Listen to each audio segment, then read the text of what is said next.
Where to Hunt podcast. It's okay. It's okay. Hi, I'm Dan Small, host of Outdoor Wisconsin, and I listen to Where to Hunt. Meh, it's okay. I'm Kurt Geyer with Working Class Bow Hunter. I listen to Where to Hunt podcast, and it's decent. It's all right. Hey, this is Bud Fisher with Catching Deers, and I think the Where to Hunt podcast is all right.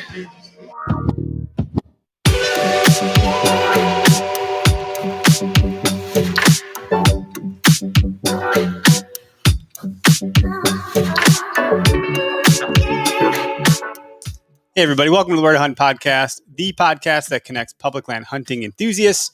Today is Tuesday. That part's easy. May 11th. It's 2021. I know what I'm doing today. It's episode 182. We're coming at you from the OKS Hunter podcast studio. We are the OKS Hunters, which means we just have more fun than everybody else. Check out our sponsor, OKS Hunter, at okshunter.com. You can enter in code W2H podcast for 10% off of some OKist stuff. They just launched the OKist Crew. If you want to join, there's a page on their site. You can click it, get a nice discount, some stickers, and you get to help end deer shaming. That's the mission, while supporting conservation. That's it. Sounds solid. Have you been going through backwoods, grind coffee? Mm-hmm. Yeah, I should probably give you another bag. I think I got another one laying around. Yeah, you should. I've been going through a lot of coffee. I'm doing like 3 or 4 cups a day, which isn't normal. There's just been that much going on. Right. Yeah. I mean, we drink the heck out of it at my house, so That's good stuff. The next bag for me will be the full bean sunrise blend instead of the campfire or all right. the camp house. We'll give it a try. I got a grinder, so it's all good. All right, your grinder, backwoods grind. All right, what else we got? Drop Time Spirits. Cheers to those guys, keeping us from going dry here in the studio. We're on our last bottle though, so nudge, nudge, wink, wink. It's so damn good. No ticky, no washi. No ticky, no washi. You're gross. No. Reach seriously. arounds. What are you doing here? You're the one that started with the reach around. You're you like, freak. I'm tired of reaching around for the camera. Oh, man. I know you're, right in the gutter. That's right. That's what we do here. And you know what? The call-in line, which, by the way, guys, call us. We want to talk to you. You can call. You can join via video. You can chat us, whichever you're most comfortable with. But all of that tech, all the phone number, the videos, the chat, it's all brought to you by Spartan Forge. Head on over to spartanforge.ai, data-driven deer predictability application. You can use code W2H for 20% off. It's our biggest taker yet, 20%. It's a lot. So head on over there. We've been saying it for weeks now. Get over there before prices increase, and that 20% will get you a little bit further. But that being said, that's our guest today too. So Greg and I could bullshit. We don't got much to talk about, so we'll just get into it, huh? Yeah, let's do it. All right. What up, Bill? How's it going? What's going on, gentlemen? How are you guys? Use that term loosely around here. Gentlemen. What'd you call it? Schmucks? Jackasses, whatever. That's right. Little slack asses. The conversation sounded like it escalated quickly before I got on.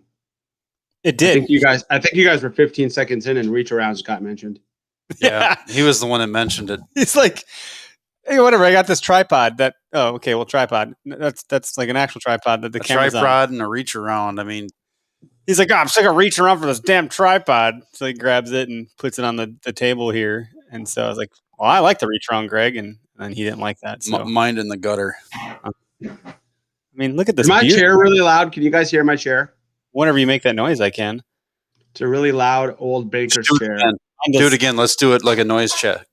Some weird stuff. I refuse to give it up. Hey, if it's comfy and it hugs your ass just the way you like it, I mean, why should you give it up? Are we talking about the chair? Well, are we talking about reach your best pair of underwear? I don't know. I've heard good things about what's that? Do you guys have a Duluth Trading Center up by you? Is that like a thing? Is that a national brand? Yeah, Duluth Trading Company. Oh yeah, yes. I was confusing it with something else, but yes, I believe we do. A buddy of mine's like, dude, you got to get there underwear. You don't understand what you're missing out on. I don't understand, but it sounds like it's a good thing. I run with Under Armour. You like that? Under Armour? Have been for years. Can't get away from it. Interesting. I know The show is really getting awesome. Yeah, it's really getting weird. Well, when you get into hunting, I'm gonna throw First Light in there. I like those. That's what it is. First Light. What did I say? Those Arrow wool boxers. I like those. But that's just when you're hunting, right? I'll wear them for any activity. Mowing the lawn, cutting the grass. Absolutely. Okay. First Life's great. Yep. Good stuff. All right, Bill. For those that don't know, obviously you're a sponsor of the show. Your partner. We're friends here. Tell folks who the hell you are. Clearly, we're friends if we're talking underpants. That's right. What color are your underpants? Tell them what you're wearing. No, tell them who you are. Black. Black. My name is Bill Thompson. I'm a chief warrant officer in the military. I retire here in less than 2 months. Well, 2 months. I retire in 2 months after about 21 years. And last year, how long has it been? It's been since like last September or something when we talked. Yeah, last. something like that. I'm trying to think when we had beers on the patio here. You're passing That through. was October. Okay, so it's That a was little bit. October because I was helping family with beets.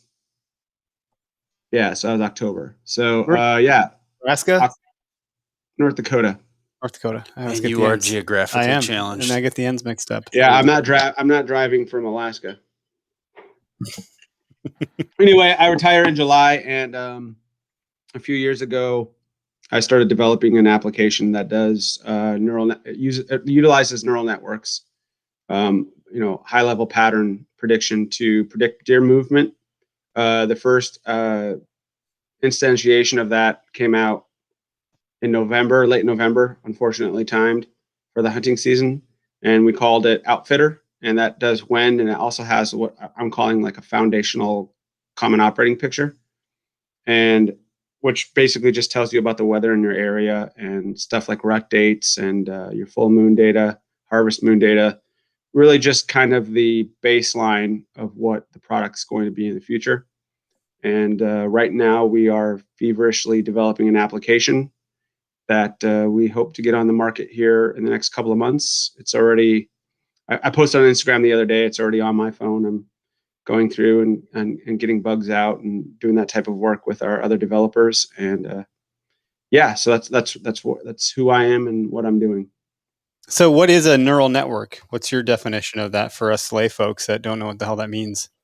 I'm lay as well. So, well, a neural network, the best way to think about a neural network is just, it's a process by, basically they're trying to mimic the way that the human brain uses neurons to process information, which is it gets an input and 2 to 3 inputs. Those inputs go into you can think of it as like a decision point, and then one thing comes out. So you have multiple inputs, one output, and then you build basically layers of this, many layers of this decision process.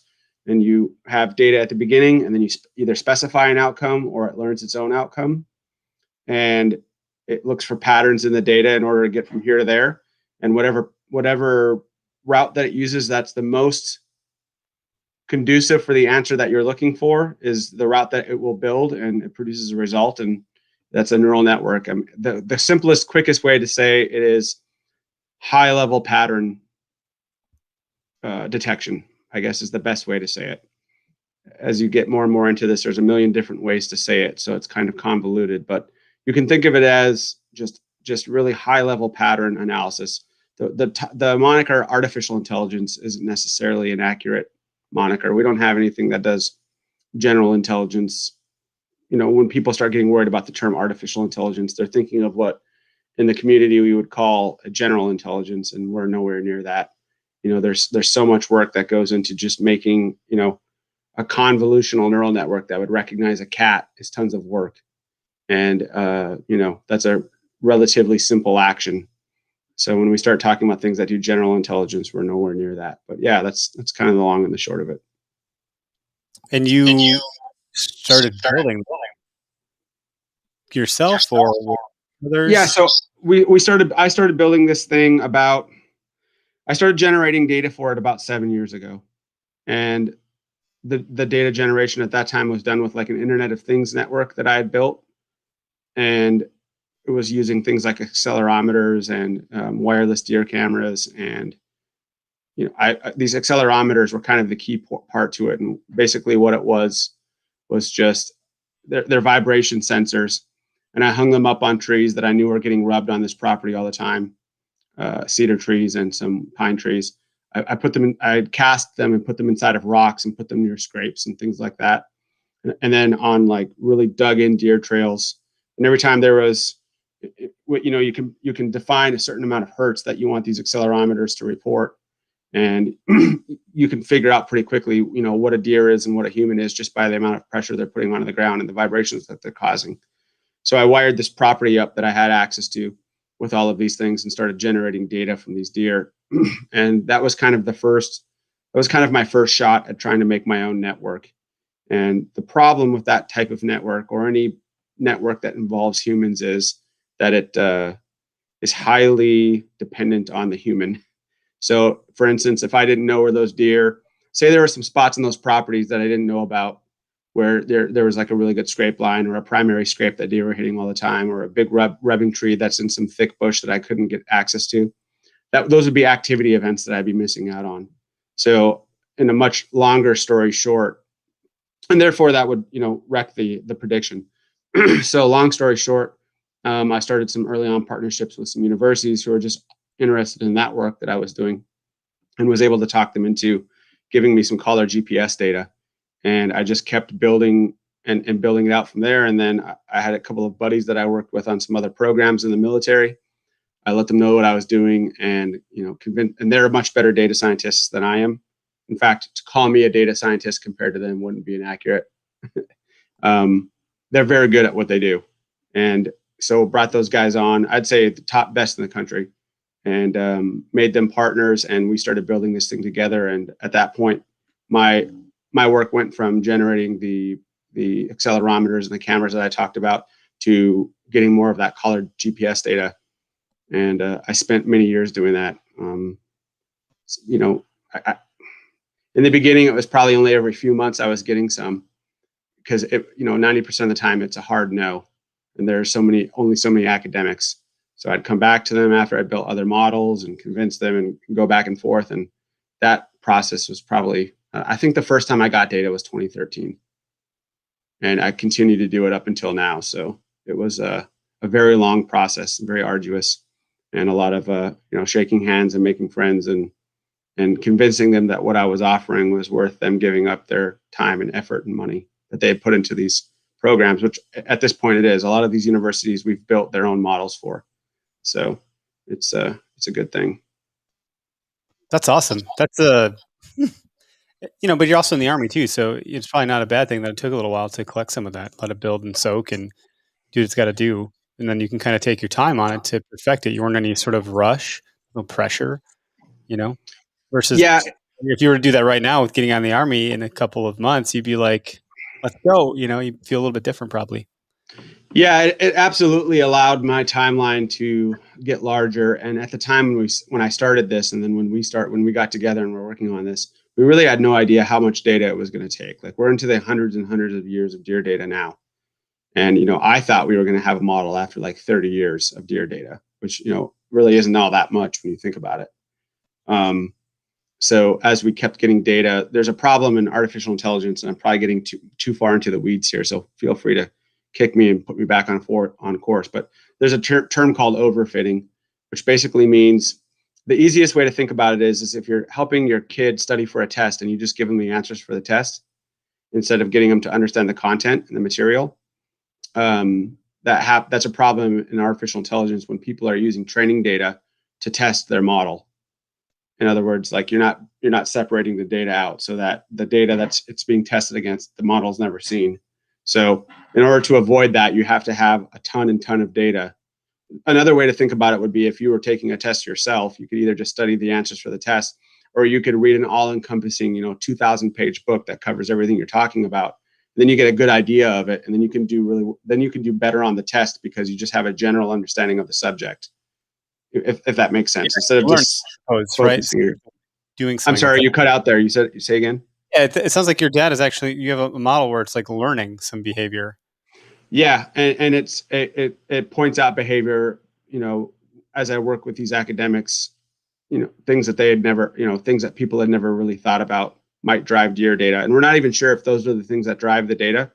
All we know is that there's correlations. Like, there's another, in statistics or in any kind of science, there's a, pretty common saying that correlation does not mean causation.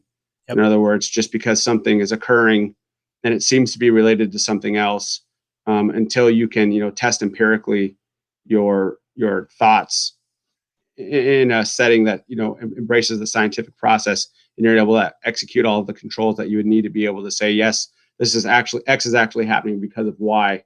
Then you really can't do that, right? So the model, and also because of all of the ways and the permutations and all of the different ways that the model is able to look at the data, it becomes very impossible to extrapolate exactly why it's coming up with some of these things. All it knows is that it works. So I guess if that makes sense as well. I know I'm kind of being convoluted right now, or it's not making a lot of sense, but basically, I talked about that path that the network takes, that as it fires through neurons to get to an end state. It can run, millions and millions and millions and millions of different sequences in order to get there and come up with all kinds of wacky and zany ways to correlate data and try to create that correlation. And sometimes it's not evident, what's going on or why it's making those predictions.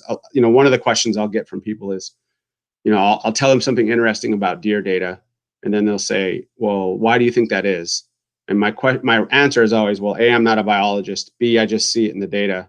And C, for me to make a guess about why that might be happening is it's a bridge too far, because all is that it works. So I guess the best way to describe it is like a heuristic. It's a thing that works well enough, but you're not sure if it's the best way to do it, right? Sure, that's a good way to put it. I like that. It is interesting. I mean, sometimes it's like, well, I don't know, that is what's happening, and that is what it is. It'd be great to know why, but it's also just good to know. I mean, that's kind of like, well, here's the answer to the test. You could go study it, but here's the answer. Right.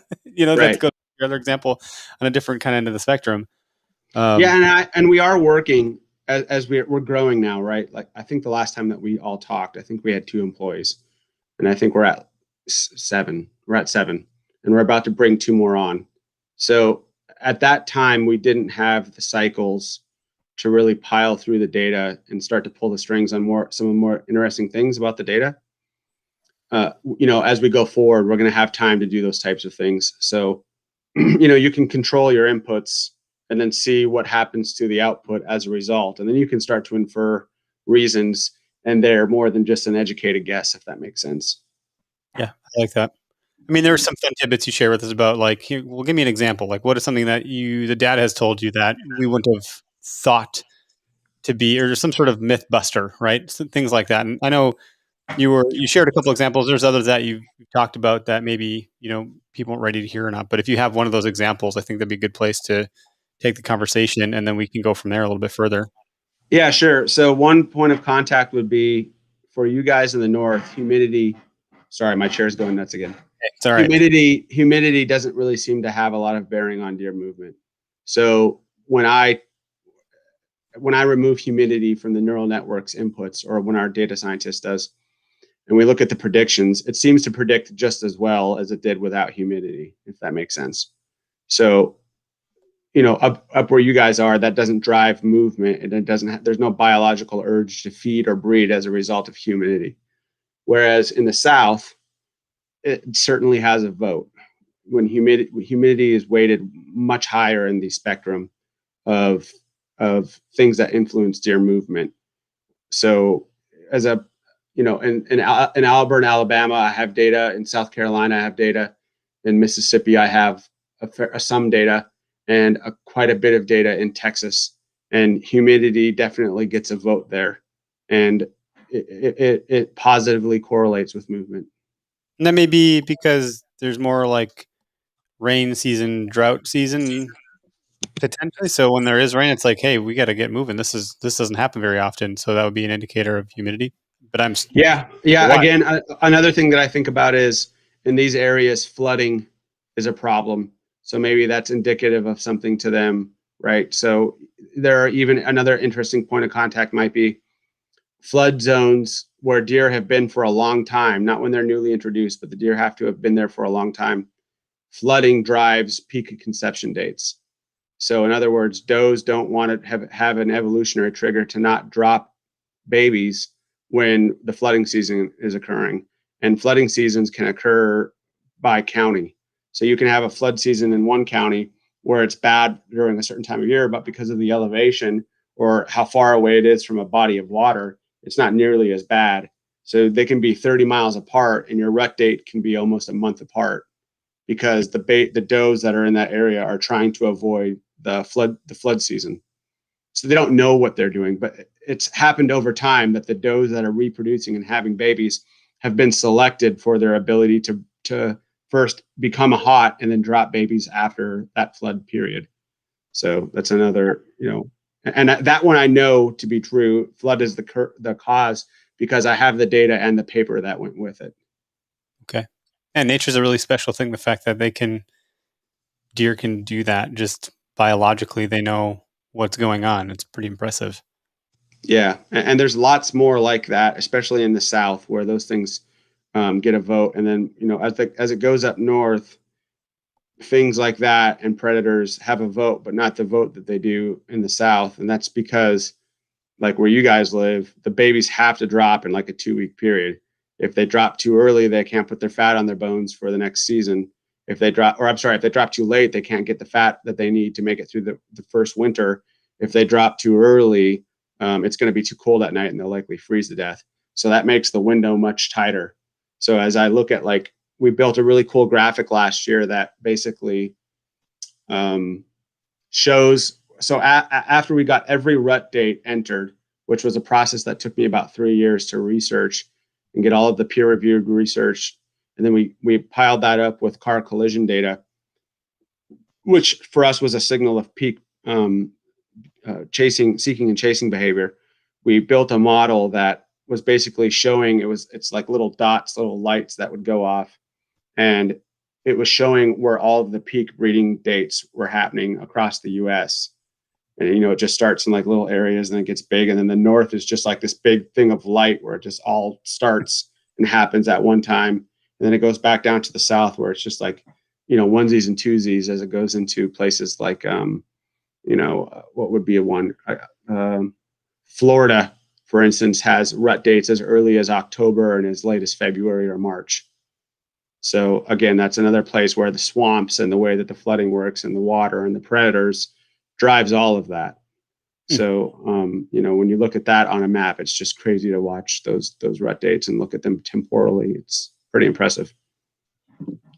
Man, I'm sure there's a lot of people that would nerd out about the data that you have, but you are building a team of people that can start to nerd out on it and do some testing with you and are kind of rowing in the same direction. I know Greg's familiar with the number of them. We've had a couple of them on our podcast.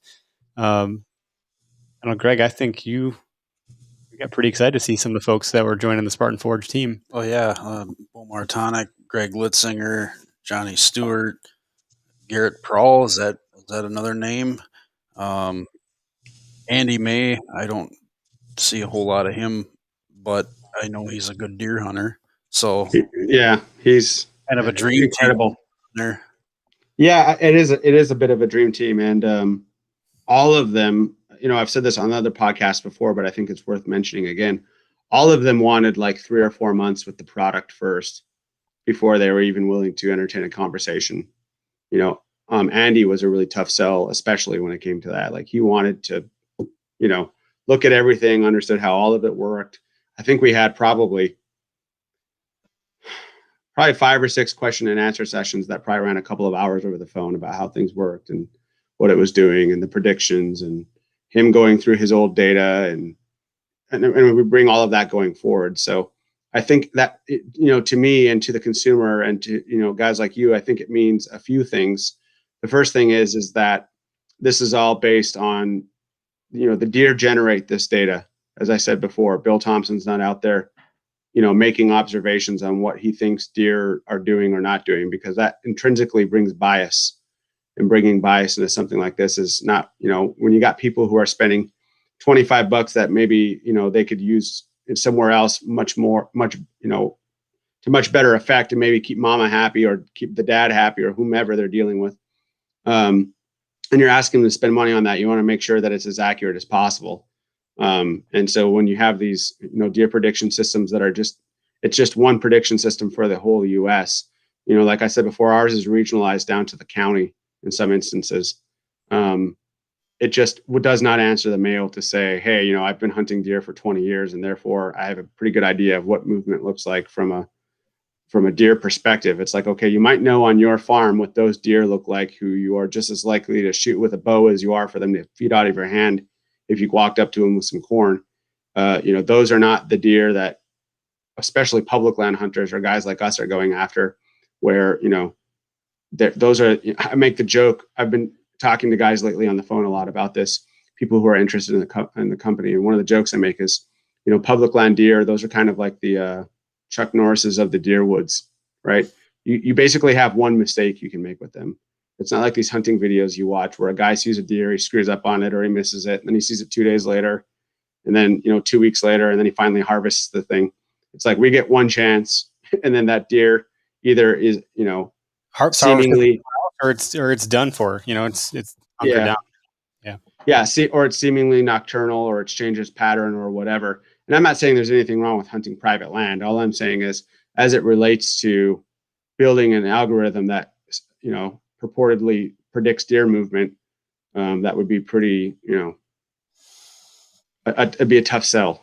So, especially when I look in the data, you know, I'm getting new GPS data all of the time. And as I get new GPS data, it's kind of, you know, another joke I make with people is, it's like pulling the meta SD card. So every time I get new data, it's just, I can't wait to pile through it. And the first thing I always do is look for the most mature, you know, deer, whether that's does or bucks. And then I'll just look at them move for 6 or 7 years.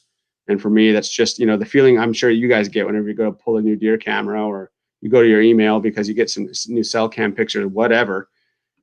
It's like the cocaine of SD card pulling, because I'm getting to look at all of these deer live their whole lives and just, you know, break down all of the patterns and the way that they move. And again, there's really interesting stuff there about some of the things that you see in deer data that you wouldn't think A is possible, or B is something that would even be a survival mechanism for an animal to engage in, whether it's like a doe that is just on a hill and never leaves a hill, which is something I've seen.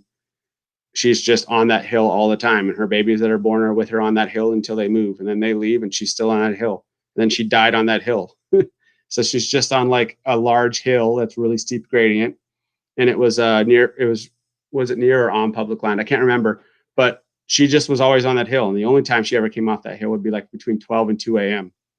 And then she'd go out and do some feeding or whatever, and then come back to that hill. And if you weren't right on top of her, you weren't killing her.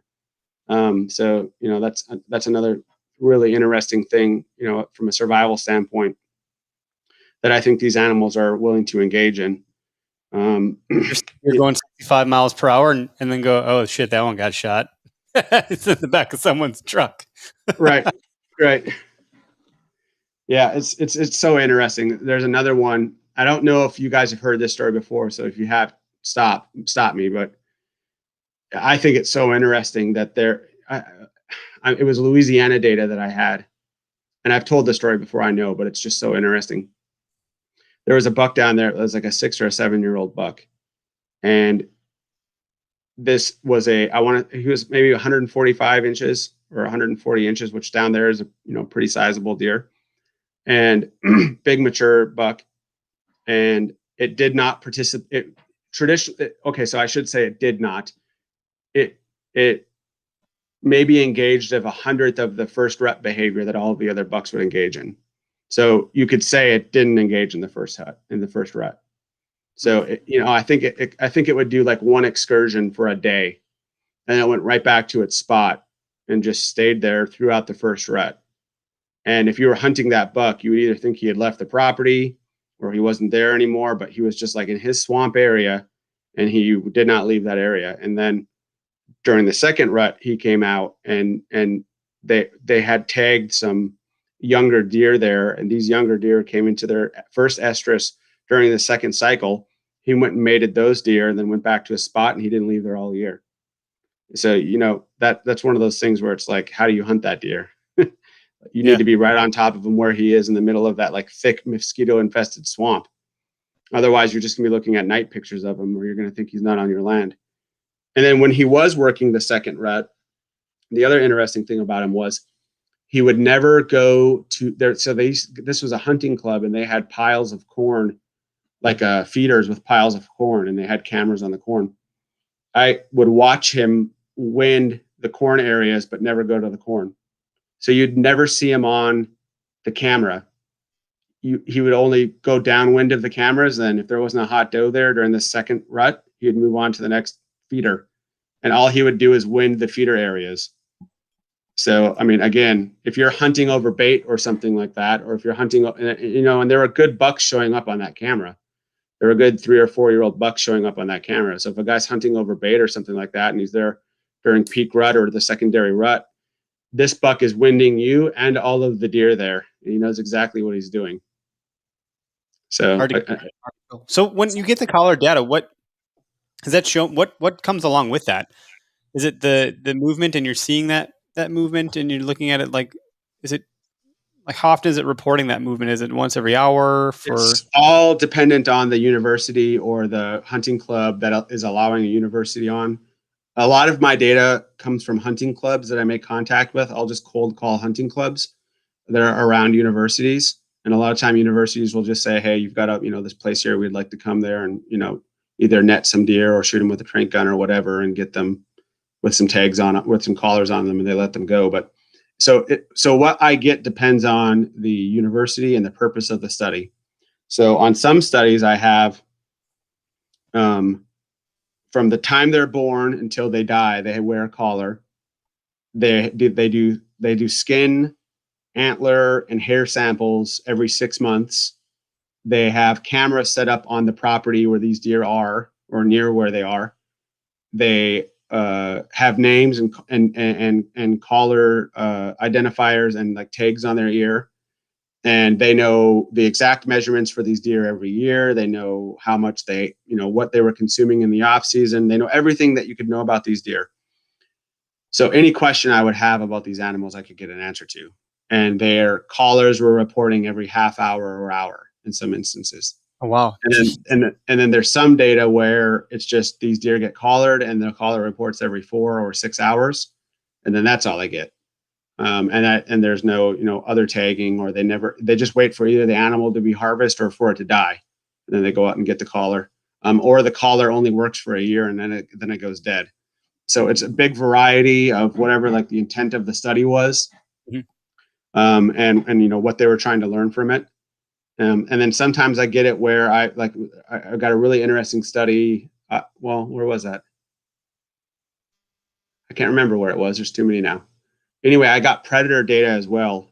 They had tagged some coyotes and black bear in the area. I'm trying to remember where this was. But anyway, they had tons of animals tagged in the area. The focus was not deer. It was the focus of the study was basically how do all of these animals interact in the same place. So that was very interesting data. And again, that one was very comprehensive. So it all. And then some I get where, I got one study and I want to say it was from Maine. And it was 1 point every 12 hours. So there's like not a lot I can do with that except for like measure the linear travel and then just say, was it more than normal or less? And you can't use that to train the model, but I can use it as validation for the model.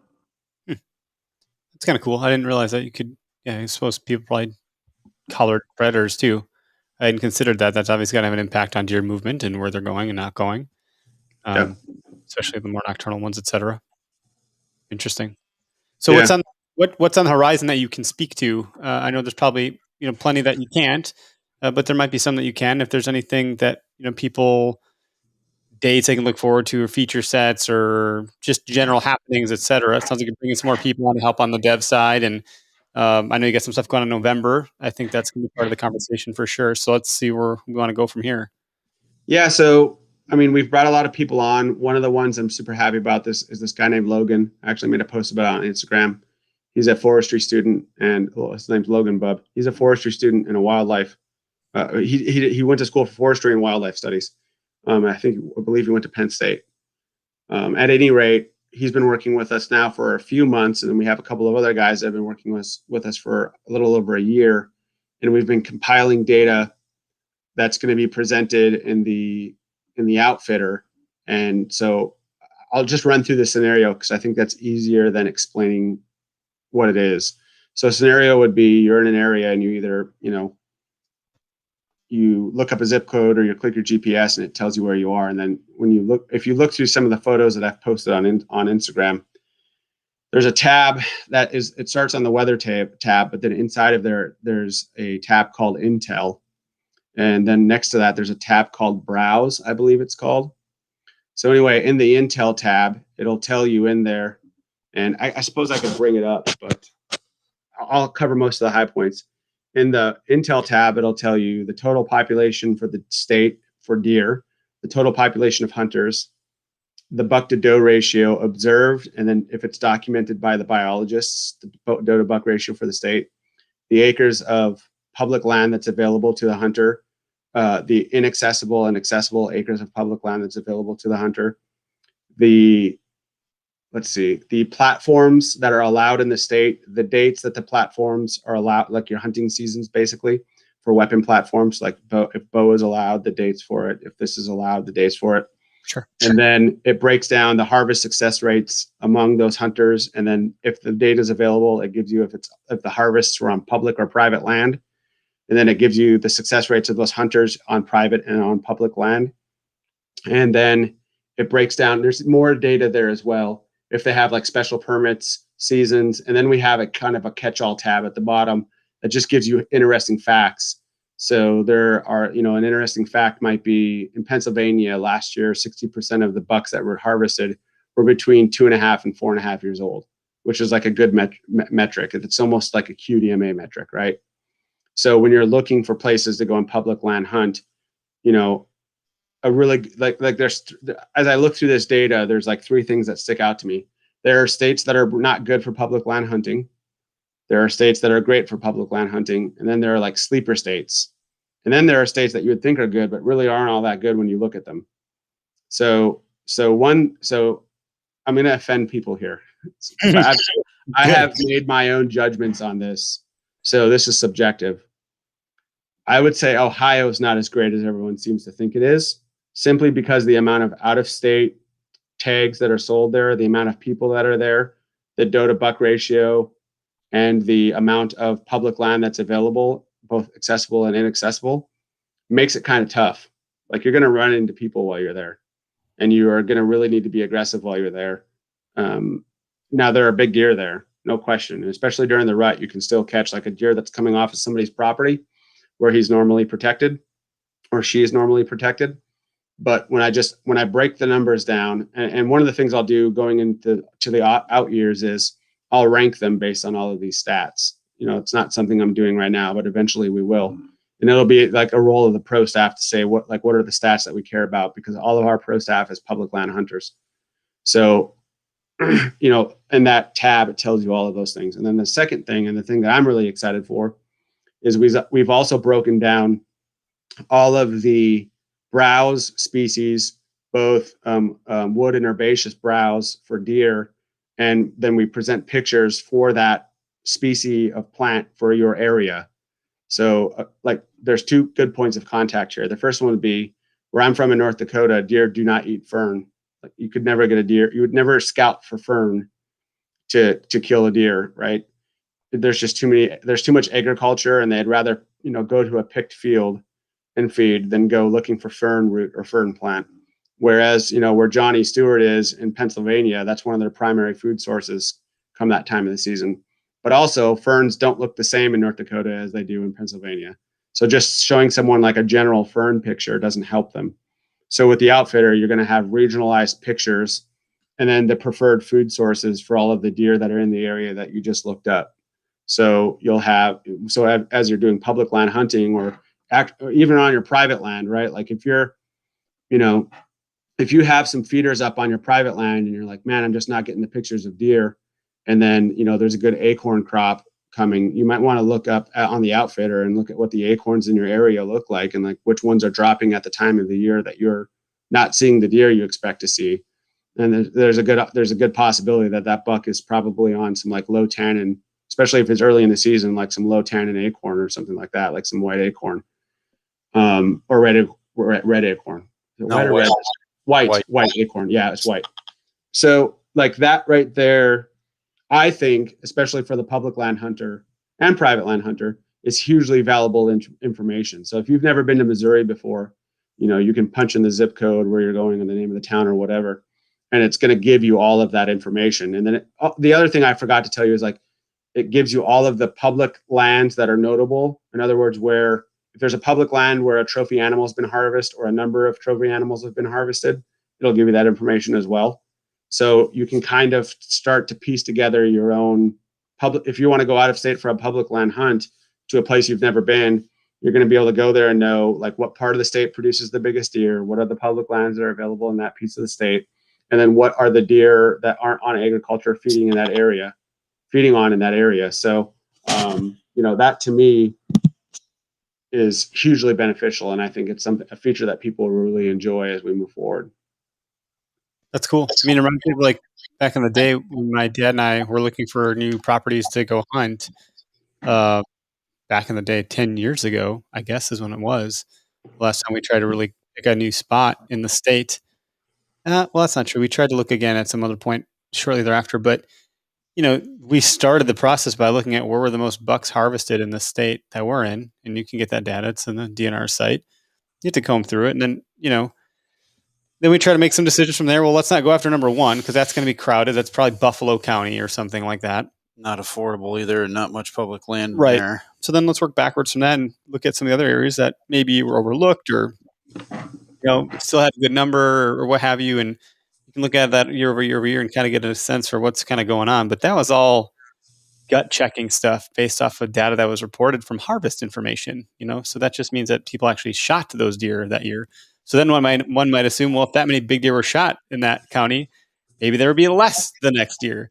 Right. So your approach is, much different as far as how you're taking a lot of information and compiling out an output for someone to make a decision. But if they want to go dig into the details, they can. It's pretty cool. Yeah. There's so much information on there. You're almost taking away the ability to be a woodsman and learn it on their own. But then you're also giving them the information to teach them to be woodsmen, to understand and identify plant species and things like that. I downloaded an app this last weekend when we were out looking for morels. I don't even know what it's called. It's on my phone somewhere. Picture this. Yep. I'm looking at fucking trees and it's doing this makes it look really cool. It's doing this robotic kind of scan. And then it tells me, well, this is an ash tree. This is a black cherry tree. This is a whatever, shagbark, something. Looking at plants. I'm like, is this poison ivy? Is this poison ivy? Is this poison ivy? Right. Cool. I was like taking pictures of every freaking plant I could find. I was trying to find a damn elm tree. Yeah, I think it's something that hunters often overlook, or at least the hunters that I roll with often overlook, is what are deer eating at certain times of season in certain areas, and what are they doing to avoid predators while they're getting after those things, both human or otherwise.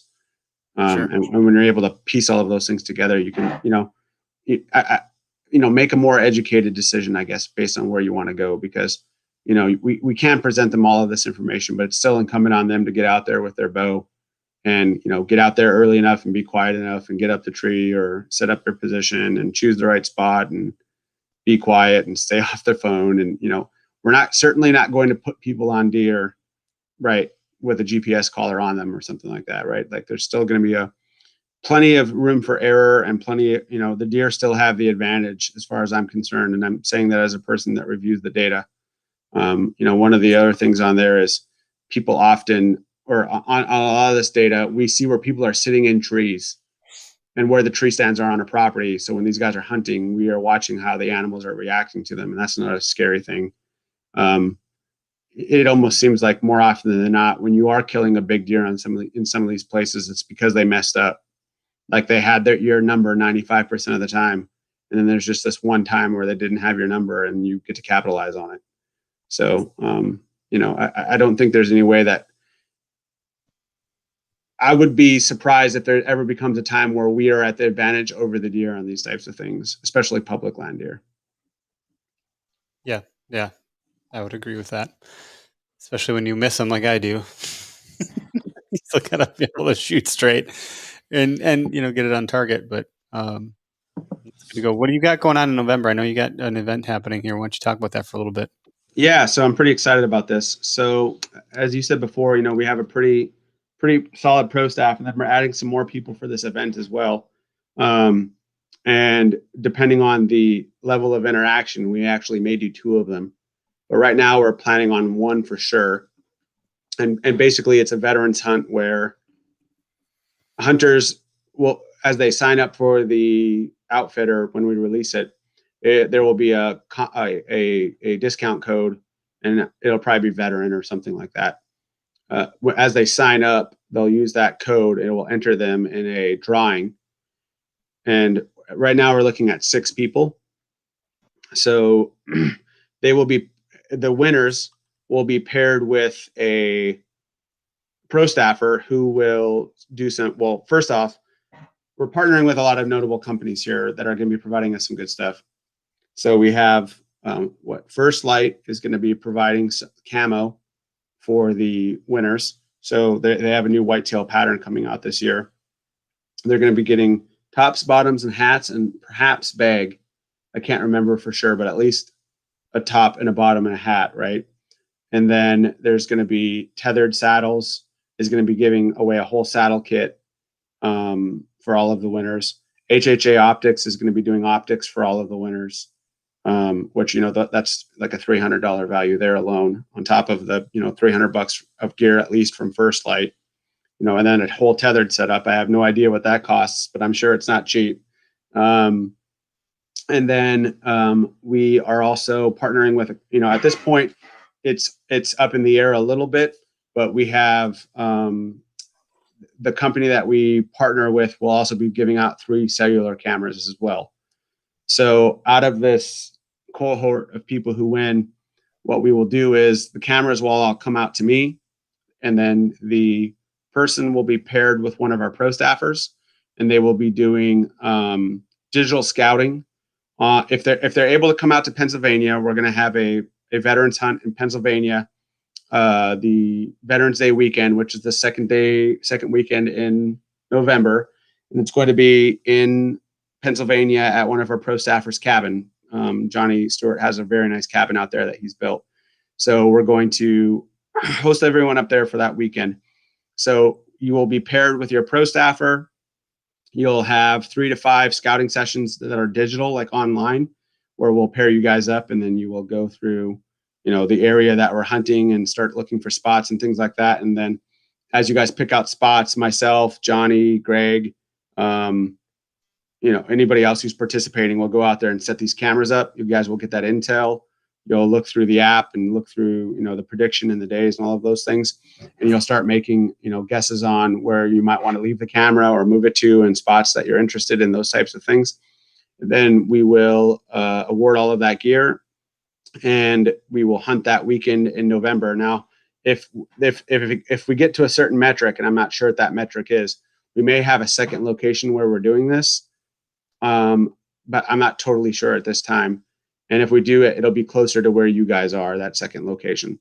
Primarily right now, though, it's going to be like a hills of Pennsylvania hunt.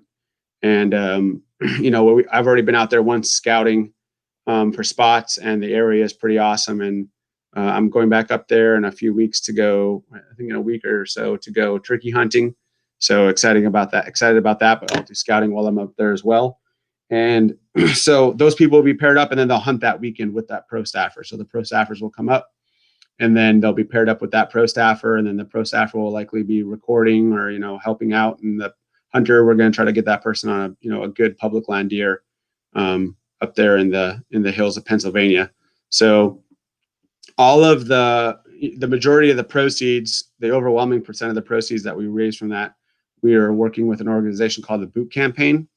And the Boot Campaign does, the simplest way to say it, or the quickest way to say it, would be they help vets with visible and invisible wounds. So you could think, it ranges from PTSD to traumatic brain injury to losing a leg or an arm, or all of your legs and arms. So they partner with that organization, or with many organizations, to help get the care that veterans need as a result of their service.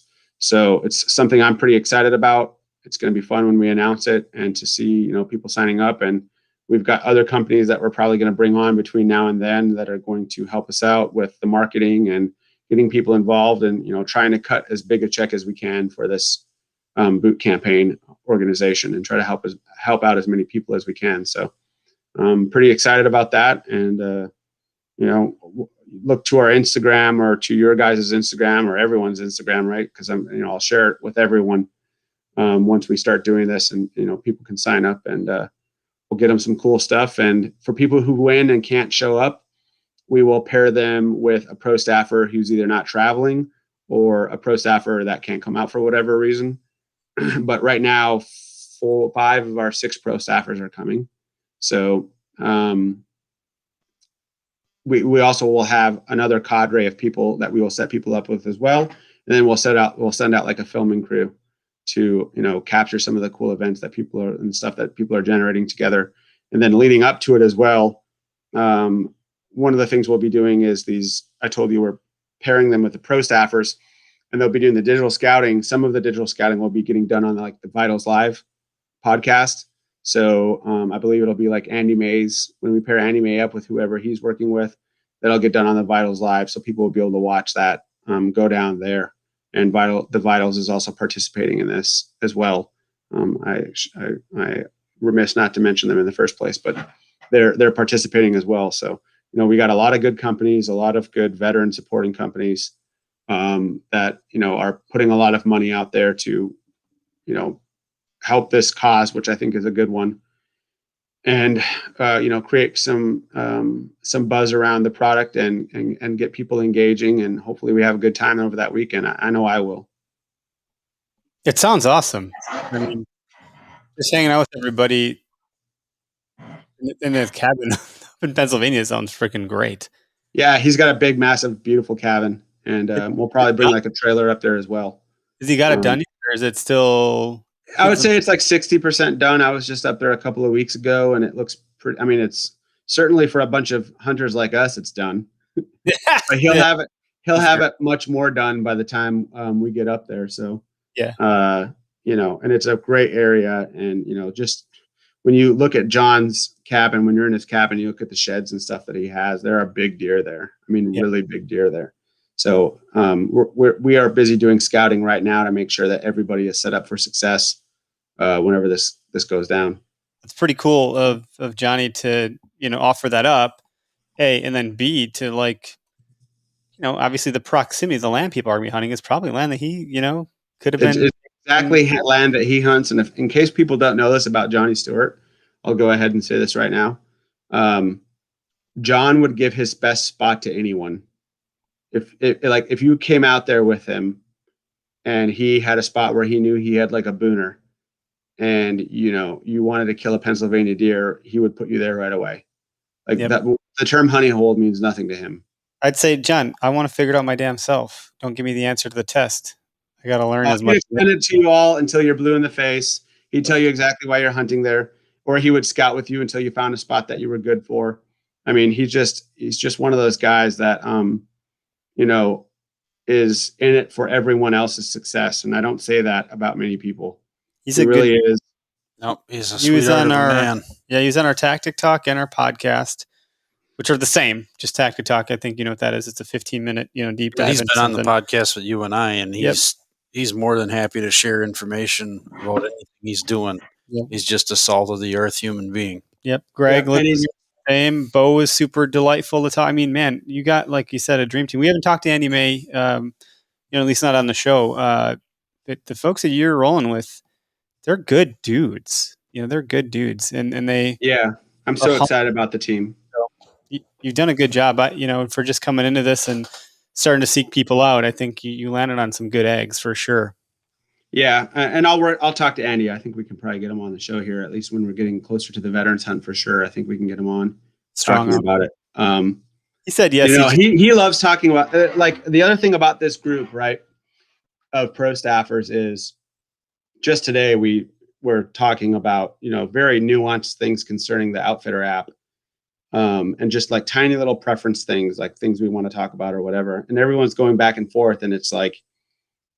Every day we have a conversation, and it sounds cliche, but I am blessed to have these guys on the pro staff because, the insight and the knowledge and they all are working, guys that have other jobs and they're not just hunting for a living, and they know what is necessary to compress time and to get the most out of their hunt.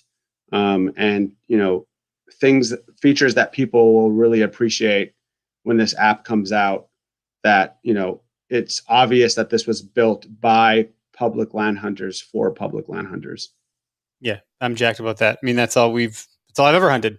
So, and I know it's like a cool thing to do or whatever now to some degree, like there's a lot of pride in it, but it's just always been that way for me. So I don't really know anything different because that's just how we grew up. That's just what we hunted. So now I just have I have a huge passion for it because it has meaning to me because that's where I spent all my time. So it means a lot to me. So I really personally attacked, I feel like, when people bash public land. Oh, you're going to get shot on public land. Or, that I quit. It's like, it's a privilege. It's beautiful. Like we went out and accessed public land over the weekend to just do morel mushroom hunting. And just to have the ability to get on this land for anything you're doing it's a gift. Yeah. It's a gift. It's beautiful. Yeah. I mean, you don't have, we talked about some Stoic stuff and that book, Stillness is the Key, and Marcus Aurelius and all this stuff. And, I talk about finding some stillness and peace and quiet. Get onto some public land. Yeah. You can just go do that. That's crazy to me. And deer hunting is so near and dear to my heart from that perspective. Have people access land. It's a big deal. So it means a lot that you're doing all this. Yeah, and it doesn't.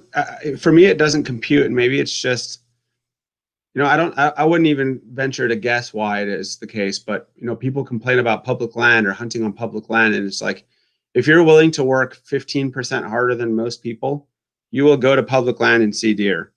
And if you're willing to just spend a little bit of time in the off season and walk a little bit farther than someone else is, or not even walk far. You don't even necessarily need to walk farther. Just be a little bit more creative with your access or how you're getting to something, or just like, one of my favorite things to do is just knock on a door that borders public land and just be like, hey, I'll park across the street on this approach.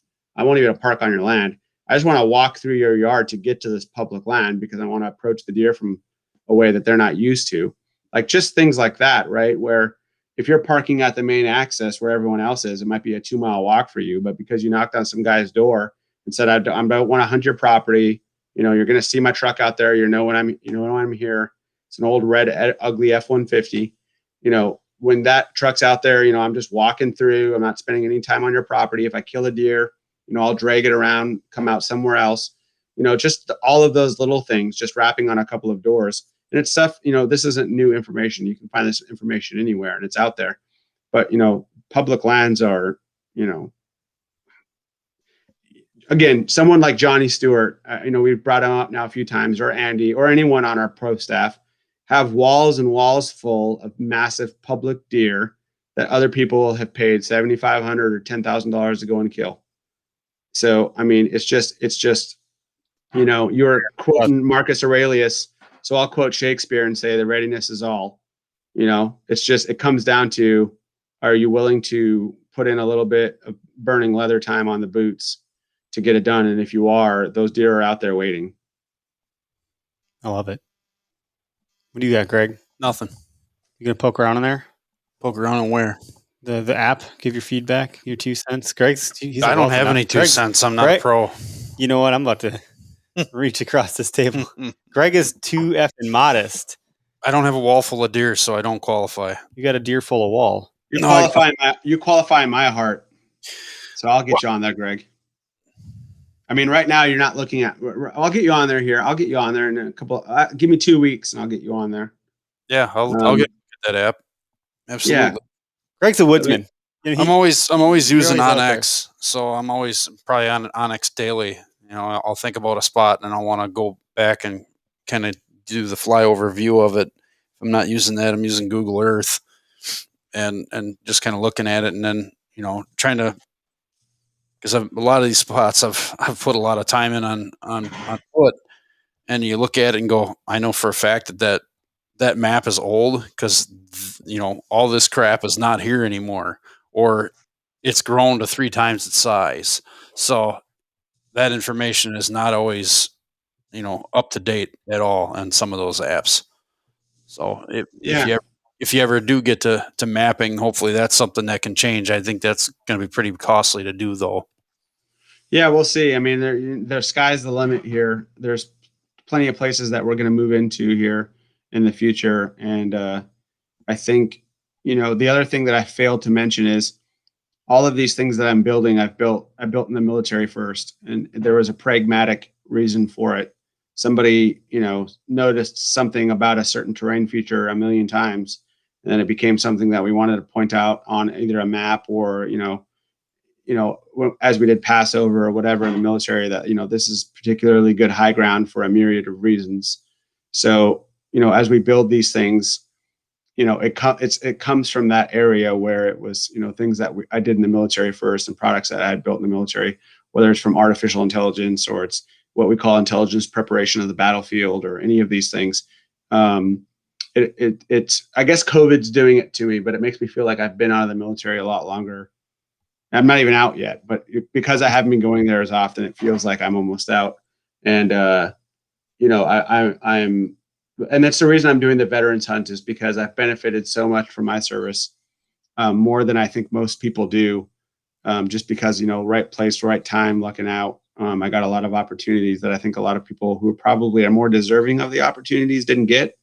So this Veterans Hunt for me is a way to kind of pay it forward and make sure that I'm taking care of where I came from. And so, yeah, it's all of those, again, I'll use the word again, heuristics that come from the military, and, lessons learned that we bring forward. And, the military and the hunter are both trying to engage in a game we call targeting. So, there's a lot of similarities and parallels and analogs between the two that transfer quite well and do the job for hunters like it does for military people. So, and we're also bringing on another guy to the pro staff who is, his name is Ashley Sperlin. And I don't know if you guys ever watched like the show Top Shot on Discovery Channel. I think it was Discovery Channel. Yep, that's right. Anyway, he was on the second season of that, and he's in the Air Force. He's a special operations guy.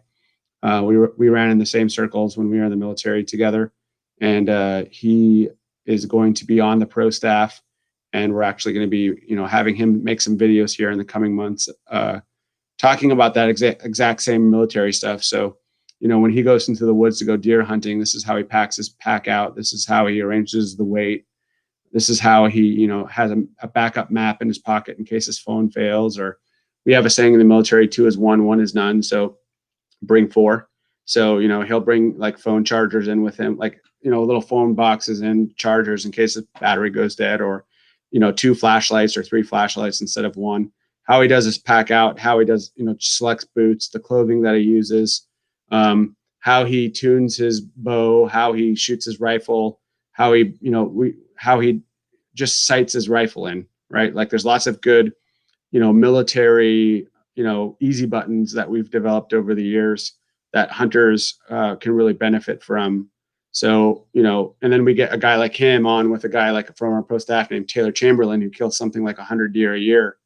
And then now you have 2 guys in the room talking to each other who are, here are the lessons learned from the hunting side of the community for a guy who kills more deer than some people will ever kill in 2 lifetimes. And then you have another guy who's not only killed more deer, but more people than people could imagine to kill in 2 lifetimes. And now they're exchanging information and they're creating content, and then it's just out there for the hunter to benefit from. I'm pretty excited about that. So yeah, I mean, there's a lot of things happening, and that's just the tip of the iceberg here for the next year for us. So everybody who, joined us early, and I know you said it before, but everyone who joined us early, we kind of consider them the ones who took us to the dance when we were ugly. So we're going to make sure that they never pay more than what they're paying right now as they go forward. So as we roll out these new features and this new content and this access and these hunts and all of these things that we're going to be doing, we're going to make sure that they never pay more than they did the day they signed up. So, we're pretty excited about all of that. That's awesome. It's a good way to treat people. I don't know. Yeah, I mean, I think it's the right way. For being ugly, you guys are pretty smoking hot out of the barrel. So, Well, I appreciate that, but there's always room to improve, and I'm learning tons as I go forward and trying to hold on to as much of it as I can, so I don't make the same mistake twice. So, I think it's all looking up, going into the future here. Cool. And everybody, if you want to learn more, SpartanForge.ai, right? Yep, we just updated the website, so people can jump on the website there and take a look at the pro staff. And the traditional outfitter is still there. at least for the next couple of months. That will all go away here pretty soon. And then we have enhanced functionality that we're trying to move out at some point in the future on the desktop version as well. So, SpartanForge.ai, hit us up on Instagram, send me a message. I love engaging with customers. So if somebody has a question about something or wants to talk, I just had a message the other day from a guy on Instagram and spent 3 hours with him on the phone. So, people reach, and I plan on doing that from day 1 until day 10,000. So, if people want to reach out and talk and ask how things work or just, float me some ideas or whatever, I'm available there and I answer it all the time. Well, cheers to that. With that, we'll go ahead and end the live broadcast. I think I drank most of my drink. I might have a drop here. So I spilled on my computer. Like somebody we know. That was me. All right, guys. Thanks for tuning in to live broadcast. This will be in live podcast land tonight. We'll get this thing produced. Thanks for joining us today.